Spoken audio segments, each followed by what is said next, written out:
Hello friends, அஸ்ஸலாமு அலைக்கும். Welcome to my channel as Tamil. நான் உங்கள் சாயிரா ஆஷிக். நம்ம சேனலில் உடம்புல இருக்கக்கூடிய எல்லா வலியும் நீங்கிறதுக்காக ஒரு மூலிகை சூப் போட்டிருந்தோம்.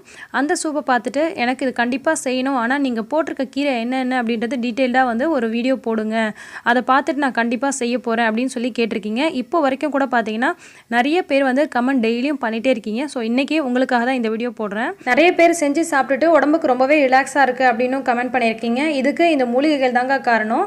அந்த மூலிகைகள் என்ன அப்படின்றத பார்த்துடலாம். இது முடக்கத்தான் கீரை. இந்த முடக்கத்தான் கீரை இந்த மாதிரி தாங்க கொடி மாதிரி இருக்கும். உங்களுக்கு தெரியல அப்படின்னு சொன்னால் மேலே இங்கிலீஷ் நேமும் கொடுக்குறேன், சர்ச் பண்ணி கூட நீங்கள் பார்த்துக்கோங்க. இது நம்மளுடைய உடம்புல இருக்கக்கூடிய எல்லா இடத்துலையும் முட்டிக்கு முட்டி வலி இருக்கும் இல்லையா, இடுப்பு வலி, முட்டி வலி, இதெல்லாம் உங்களுக்கு செம்மையாக க்யூர் பண்ணிவிடுங்க. இந்த மாதிரி ஷேப்பில் தான் இருக்கும். அதுக்கப்புறமா நம்ம யூஸ் பண்ணியிருக்க பொருள் என்னென்னு பார்த்தீங்கன்னா தூதுவளைங்க. தூதுவளை இலையில் அந்த செடி எல்லாமே பார்த்திங்கன்னா ஃபுல்லாக முள்ளாக இருக்கும். இதுவும் நான் உங்களுக்கு எப்படி இருக்கும் அப்படின்றத காமிக்கிறேன் பாருங்கள். எல்லாத்துக்குமே நான் உங்களுக்கு நேம் இங்கிலீஷ்லேயும் கொடுத்துருக்கேன், சர்ச் பண்ணி கூட பார்த்துக்கோங்க. நான் போடுறது தெரியல அப்படின்னு சொன்னால் இந்த மாதிரி வயலட் கலரில் பூ கூட இதில் பூக்கும்.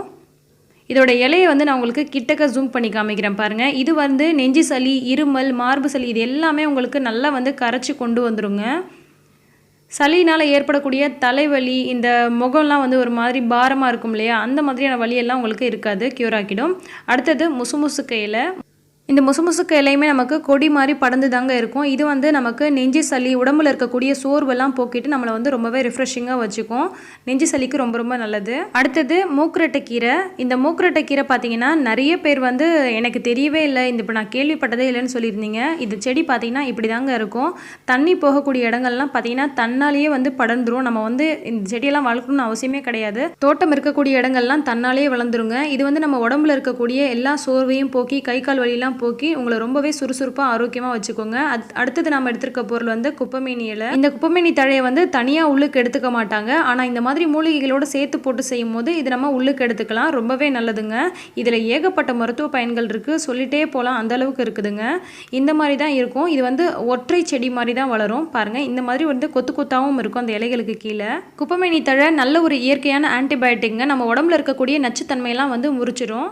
நம்ம இப்போ என்னென்னவெல்லாம் சாப்பிட்றோம், ஸோ அதில் இருக்கக்கூடிய கெட்டத்தன்மையெல்லாம் இது நமக்கு எடுத்துரும். இப்போ இது எல்லாத்துலேயுமே பார்த்தீங்கன்னா ஒரு கைப்பிடி அளவுக்கு நான் எடுத்திருக்கேன். குப்பைமேனி தழை மட்டும் 5 அல்லது 10 இலை சேர்த்துக்கிட்டாலே போதுங்க. இப்போ இது எல்லாத்தையும் வாஷ் பண்ணிவிட்டு இந்த மாதிரி ஒரு பாத்திரத்தில் போட்டுக்கலாம். இதில் ஒரு 6 டம்ளர் அளவுக்கு தண்ணி ஊற்றிக்கிறேன். அது கூடவே ஒரு வெங்காயம் அளவுக்கு இதில் நம்ம வெட்டி சேர்த்துக்கலாம். அரை தக்காளி மட்டும் சேர்த்துக்கலாம். ஒரு தக்காளி போட்டிங்கன்னா ரொம்ப புளிப்பாக இருக்கும். கொஞ்சமாக இடித்து வச்சுருக்க பூண்டு, கொஞ்சமாக துருக்கி வச்சுருக்க இஞ்சி சேர்த்துருக்கேன்.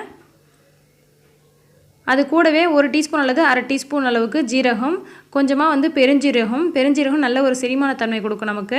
கொஞ்சமாக மிளகு இந்த மாதிரி இடித்து போட்டிருக்கேன். 1 டீஸ்பூன் அளவுக்கு மிளகு போட்டுக்கோங்க. காரத்துக்கு நம்ம வேறு எதுவுமே சேர்க்கக்கூடாது, இந்த மிளகே நமக்கு போதும். இந்த மாதிரி நல்லா கலந்து விட்டுக்கோங்க. இது நமக்கு சுமார் ஒரு 5 நிமிஷம் நமக்கு கொதிக்கணும். இது கூடவே தேவையான அளவுக்கு உப்பும் சேர்த்து நம்ம கொதிக்க விட்டுறலாம். இந்த சூப் நான் ஆல்ரெடி டீட்டெயில்டாக உங்களுக்கு வீடியோ போட்டிருக்கேன். இது நான் உங்களுக்கு இந்த இலையெல்லாம் காமிச்சதுனால சும்மா ஜஸ்ட்டு லைட்டாக உங்களுக்கு சொல்லிடுறேன். உங்களுக்கு டீட்டெயில்டாக தான் பார்க்கணும் அப்படின்னு சொன்னால் கீழே டிஸ்கிரிப்ஷன் பாக்ஸில் லிங்க் கொடுத்துருக்கேன், போய் பார்த்துக்கோங்க. இது சரியாக ஒரு 5 நிமிஷத்துலேருந்து 10 நிமிஷம் அளவுக்கு நீங்கள் கூட கொதிக்க விட்டுக்கலாம். அதாவது இப்போ 6 டம்ளர் அளவுக்கு தண்ணி ஊற்றுறீங்கன்னா அது 5 டம்ளராக சுண்டி வரும்போது நீங்கள் இதை ஆஃப் பண்ணிக்கலாம்.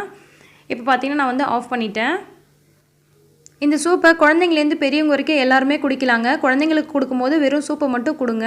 பெரியவங்க குடிக்கும்போது இந்த இலையோடு சேர்த்து சாப்பிடுங்க, ரொம்ப நல்லது. தூதுவளையோட அந்த முள்ளெல்லாம் கூட பார்த்தீங்கன்னா இந்த சூப்பு கொதிக்கும் போது நல்லா வெந்துடும். ஸோ நீங்கள் அந்த இலைகளையும் சேர்த்தே சாப்பிடலாம். இல்லை விருப்பம் இல்லை அப்படின்னு சொன்னால் இந்த இலைகள்லாம் எடுத்து போட்டுட்டு நீங்கள் சூப்பை மட்டும் குடிக்கலாம். இந்த எல்லா மூலிகையோட சத்துமே உங்களுக்கு நல்லா அந்த சூப்பில் இறங்கியிருக்கும். ரொம்ப ரொம்ப நல்லதுங்க. குழந்தைங்களுக்குலாம் கொடுத்தீங்கன்னா ரொம்ப நல்லது. வயசானவங்களுக்குலாம் பார்த்தீங்கன்னா ரொம்ப வலி வரும், இடுப்பு வலி, முட்டி வலி, கை கால் வலியெல்லாம் வரும். ஸோ கண்டிப்பாக அவங்களுக்குலாம் செஞ்சு கொடுங்க. இந்த வீடியோ உங்களுக்கு பிடிச்சிருக்கும், யூஸ்ஃபுல்லாக இருக்கும்னு நினைக்கிறேன். பிடிச்சிருந்தா லைக் பண்ணி மற்றவங்களுக்கும் ஷேர் பண்ணுங்கள். மறக்காமல் ஆஸ் தமிழ் சேனலை உடனே சப்ஸ்கிரைப் பண்ணிக்கோங்க. எல்லா புகழும் இறைவனுக்கே. நன்றி.